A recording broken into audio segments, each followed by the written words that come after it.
We're planning our next big trip. Any guesses? Welcome back to another episode of Book at Janno, where we take you on our adventure, either from home or around the world.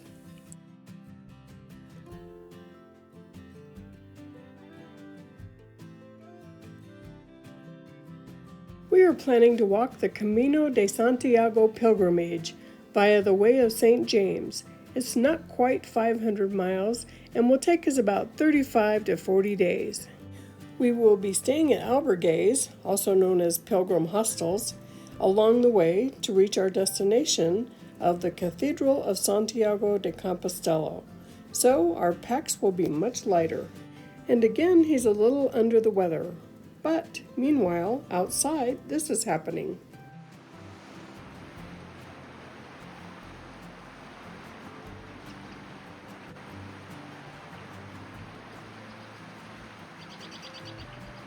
And we're off. We are headed to Paris for a few days of sightseeing before we start our pilgrimage.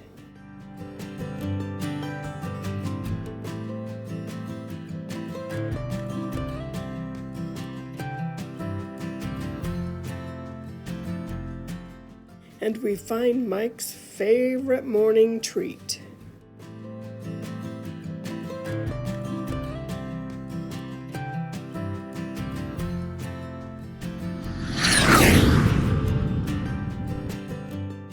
Tour Saint-Jacques. It's one of many places you can start the pilgrimage.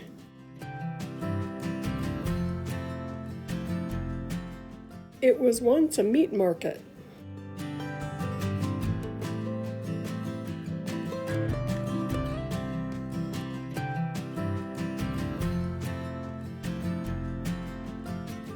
And my first glimpse of the Eiffel Tower.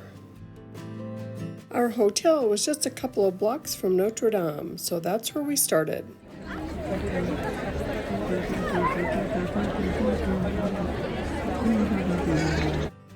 It's located on an island on the Seine River. A medieval Catholic cathedral.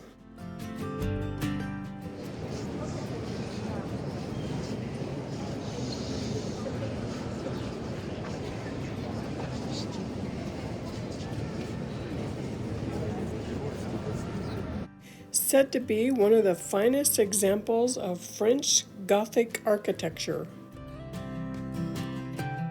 It was very majestic. If you recall, there was a fire in 2019. It has since been restored and reopened in 2024. However, final restorations are still ongoing.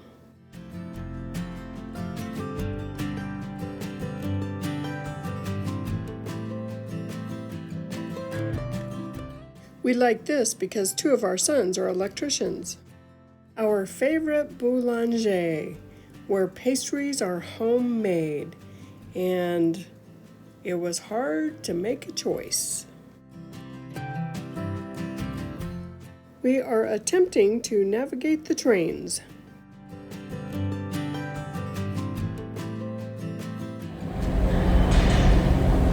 And of course we're doing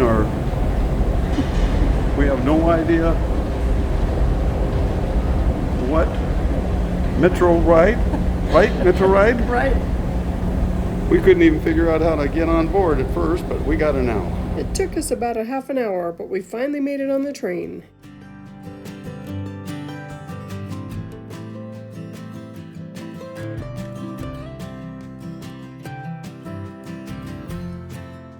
This whole building was just covered in vegetation. After we'd eaten, we found this little market. No, not market. Food trucks. Lots of different choices. Only one elevator was working, so it was hurry up and wait. Our guide told us it could be at least an hour before we even got on the elevator, but luckily the other one opened up and we're on our way. This is the group to get on the elevator.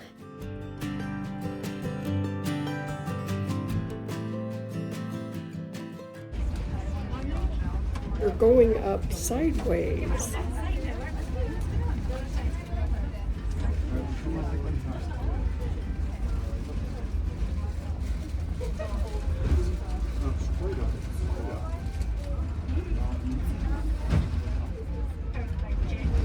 We had to stop at this floor, and we went up some more, and then we got off that elevator. One thing for sure, don't have an aversion to the line if you decide to go to the Eiffel Tower. We're on the change it floor. Change it elevator there. We are at the top of the Eiffel Tower.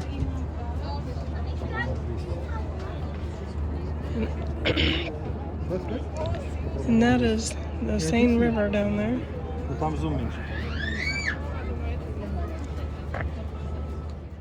Check mark to another bucket list item. There's wire everywhere to keep everyone safe. The Eiffel Tower was built for the 1889 World's Fair, named after Gustave Eiffel, the engineer. It celebrates the 100th anniversary of the French Revolution. It's 984 feet tall and 410 feet wide at the base.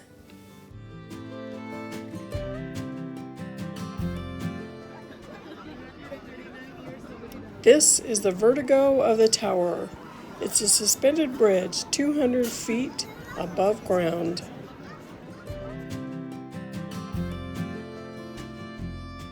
Mr. Eiffel chose 72 scientists and had their names engraved in gold. This year, they're adding 72 women's names.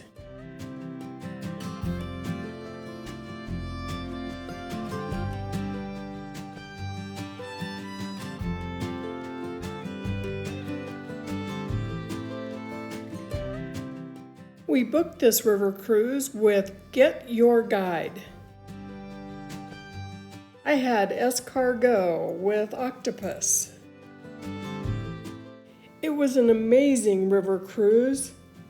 We had excellent food, amazing scenery, and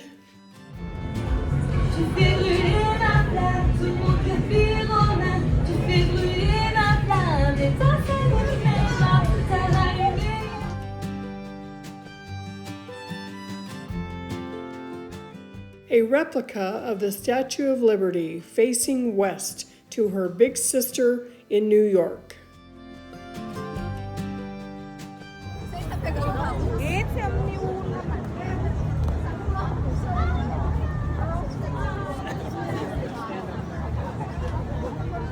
My morning coffee. So I'm going to call this waiting on a train again. Hello. Where are we going? Versailles. Oh, okay.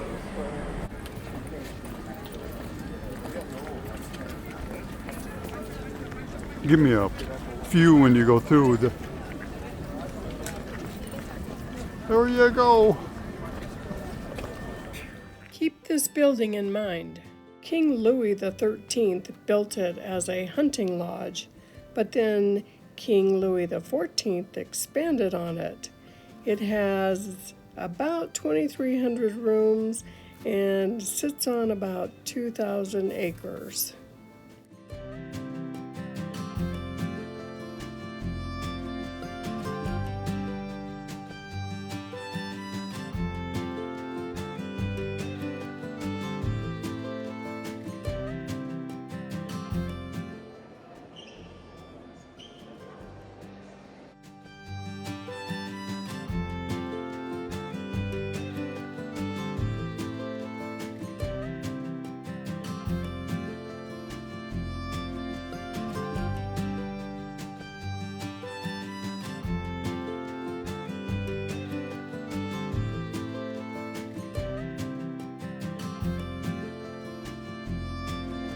It is just over-the-top opulence.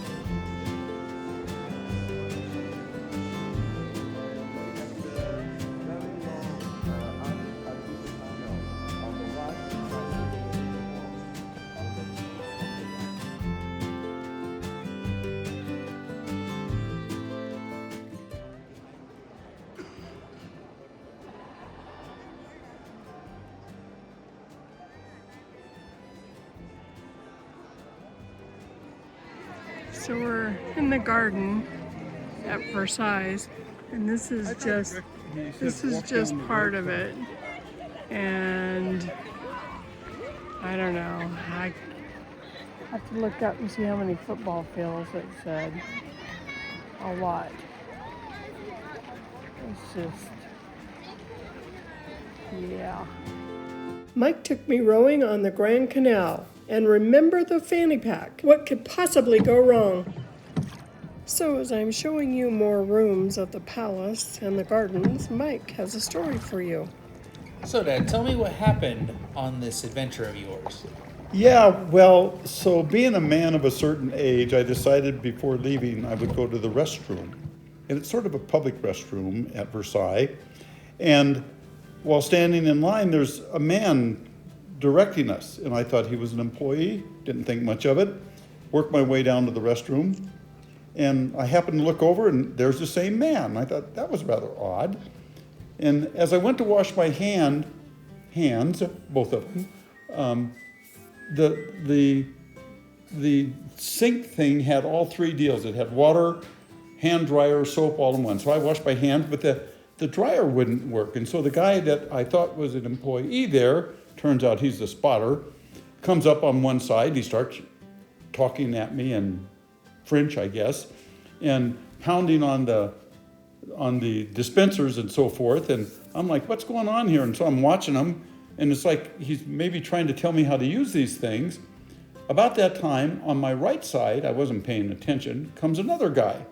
And remember, I've got my waist pack on. That's in my waist pack, which is zip shut, is my passport and my wallet. Well, the guy on my right that I hadn't noticed kind of leans on me, not more than 2 seconds. I'm telling you, it was that fast. And then they're gone. And I thought, well, that was the strangest thing I ever saw. And I finished drying my hands finally and walk out, and Mom's waiting for me, and we go outside, and I said, something isn't right here. And I reached down and I realized my waist pack was lighter than it was before I went in. And I open it up and my wallet's gone. So I, not we, was pickpocketed by those two fellas when I was in there. Most disappointing thing, very disappointing. And Mom, I said to her, we need to do something. First she made me check all my pockets and everything, thinking that I might be senile, but I wasn't missing anything, and other than my wallet. And so she started immediately contacting the credit card companies and everything else that was in my wallet, trying to cancel them. And so that really brought to an end our trip to Paris and our plan to go to walk the Camino Francais, because we needed to go home and straighten out this mess. Mom, what did you have to do to correct everything after this little adventure? Well, after I got all the credit cards canceled and Mike took a little nap, he wakes up at 2 a.m. going, we need to go home. So I'm working on getting our plane tickets changed at 3 a.m. in the morning. Once we arrived home, I went to identitytheft.gov website and followed their checklist on how to protect our identity and our credit. We've been home for 2 weeks. The credit cards have been replaced. The driver's license has been replaced. We planted a few trees and done some yard work. And now what do you think might be coming next? Or, as the family says, illegitimi non carborundum. Thanks for tuning into this episode of Book at Janno, and stay tuned to see what we decide to do next. There's always this blonde head in my camera. Wonder whose it is. Where are you going, Janet? To the palace. Oh my gosh. There's a